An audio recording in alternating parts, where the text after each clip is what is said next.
خالي هايبرد مقطع جديد. ما هذا بحق الجحيم.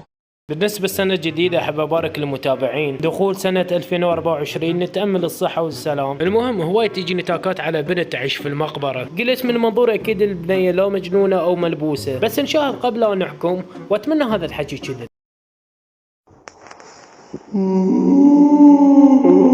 شت اقسم بالله اول مره اشوف وياكم المقطع، يعني فرحان وهلا بالخميس باين كذب، بس خليني اكمل غير مقطع. شنو الترتيب؟ زين.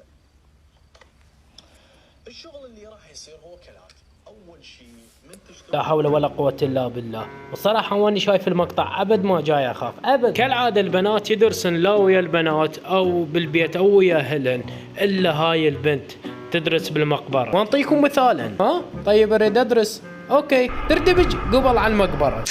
اكيد هاي البنت لو مشعوذة او تسوي مقلب، لان هذا الشيء لا يتحمله لا العقل ولا القلب.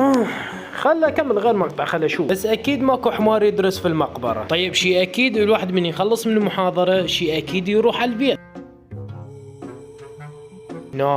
اكيد هذا مقلب، خل اكمل.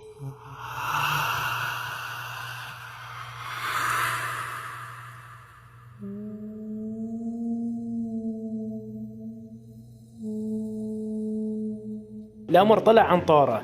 انا اللي اعرفه الشخص يروح فندق 5 نجوم، الا هاي البنت جايبه دوشه قهوه وتريد تكمل نومتها. هذا الشيء يفجع العقل الصراحه. واكيد البنيه عندها اعذار لان منزله مقطع على اليوتيوب، وشيكوا عليه وانطوني رايكم هل هذا تمثيل او حقيقه. الصراحه انا ما خفت من المقطع.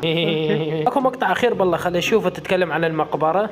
طبعا تعليقات بالفيد مال هذاك اليوم شي ما يصدق العقل. معقول أنا لهالدرجة فاضية وما عندي شغل أجيب مناصب شيء اكيد الشعب العراقي ما راح يصدق، بس خل اكمل. وأسوي كبور؟ معقولة بالنسبة لي يقول حديقة لأن بيها زرع